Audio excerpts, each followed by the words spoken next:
No DoorDash. We all know that one. No Uber. No Uber Eats. No Lyft. None of the big players.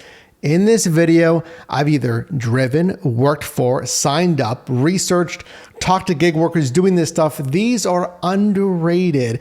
Some of them lesser known gig economy platforms. But the thing is, they're not as popular, yet they can still pay pretty well if you pay attention. Let's get into it. My name is Mike. I've been working in this gig space, researching it, talking with fellow gig workers since 2015.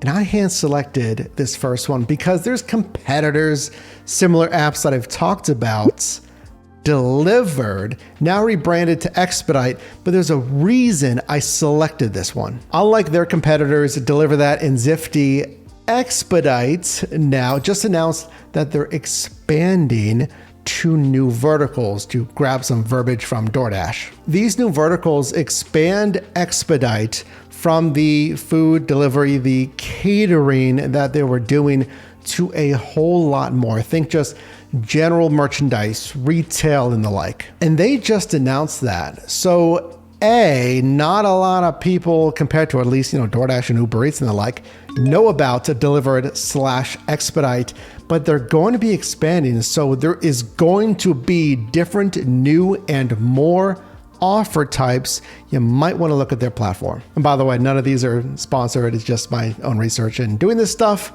Number 2. I haven't talked about number 2 recently. I haven't driven on it, which means you should subscribe here so you can see when I work on and actually vet and test these shifts. But I'm one person. I'm in Pittsburgh, so let me know how these platforms go for you in the comment section. Skipcart.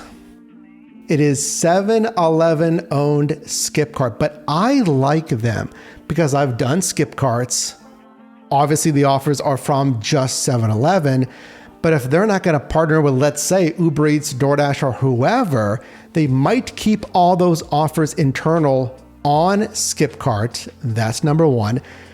Number 2, I've never seen it, maybe 1.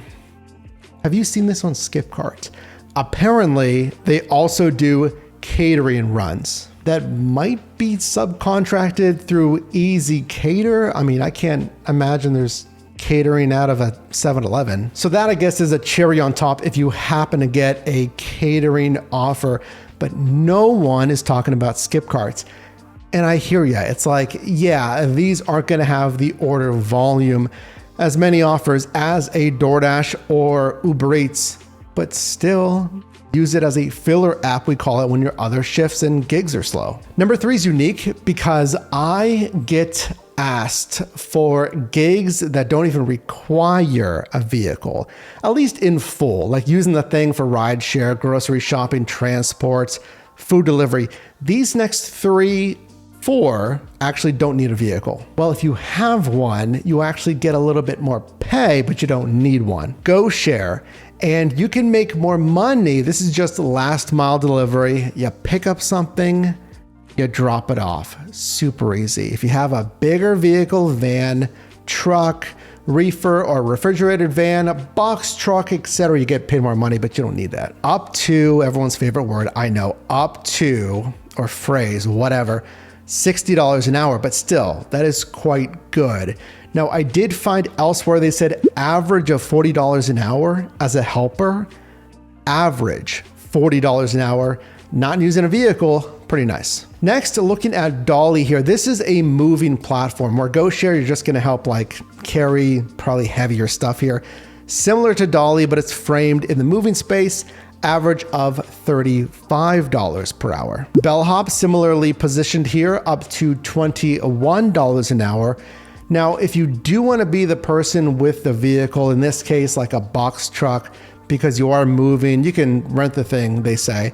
But if you have that box truck for the moving gig, you'll get paid more. And then Lugg, also in the moving space, $18 an hour as a helper and $28 to $42 for their drivers. Our next one's really interesting because I know people know about this one, but even the company really doesn't highlight it as much as their main gig.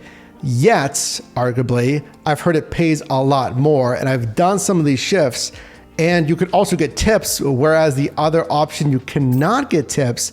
This is Amazon Flex, specifically their fresh or grocery runs. Amazon owns Whole Foods, so I get my assignment for grocery. There's also routed grocery with fresh.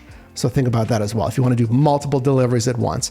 But you can take a single offer, you go to the Whole Foods, you go to their little like cooler area, holding area for these offers, you pick it up, and then you make a delivery.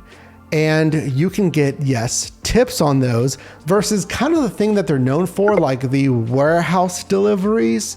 You go to the exact spot that the actual, Amazon trucks go, the distribution center. That's their warehouse runs. This is Amazon Fresh. Warehouse, no tips. Amazon Fresh does get tips. Number 6, one of those gig apps that you kind of maybe heard of or maybe have never heard of, and it's owned by one of those larger companies. This is Roadie, owned by UPS. Here's the thing with Roadie, because I try to give you a neutral stance of the pros and cons here.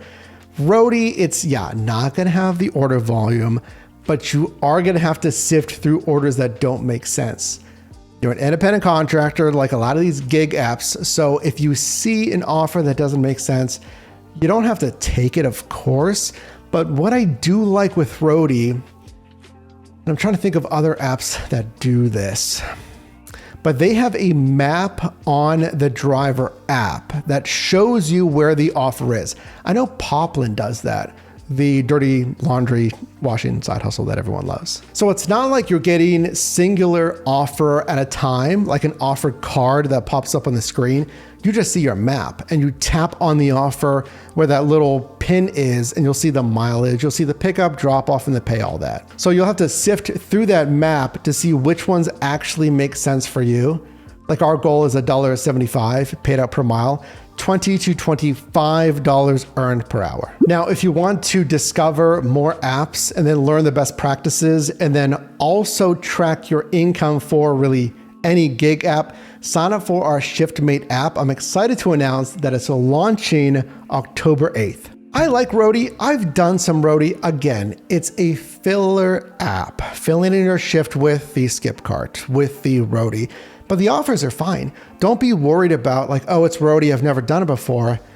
You go to the location, pick up for so-and-so on Roadie, they give you this stuff, put it in your vehicle, make the delivery.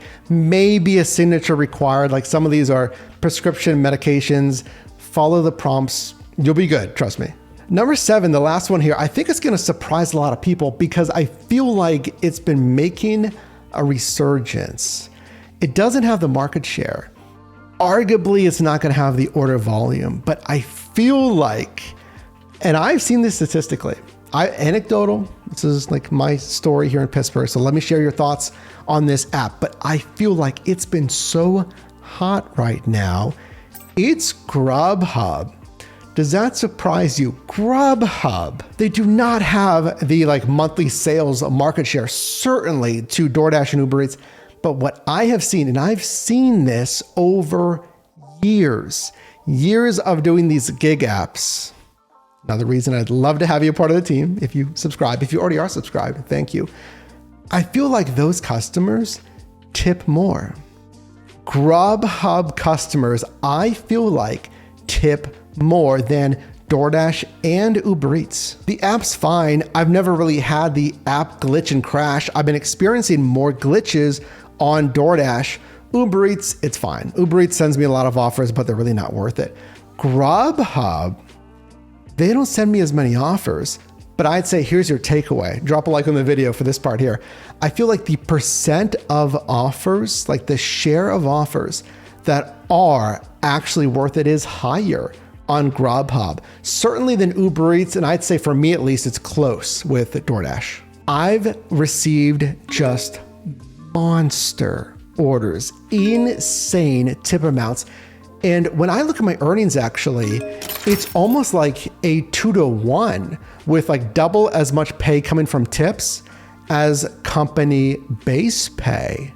What does that tell you? Because DoorDash and Uber Eats, it's typically a 1-to-1, or you want to aim for a 1-to-1. So tips and the company contribution, like promotional pay, base pay together, it's usually matching. It's like a 1-to-1. But Grubhub, those customers, for whatever reason, are tipping more. It's like a 2-to-1 with tips and base pay.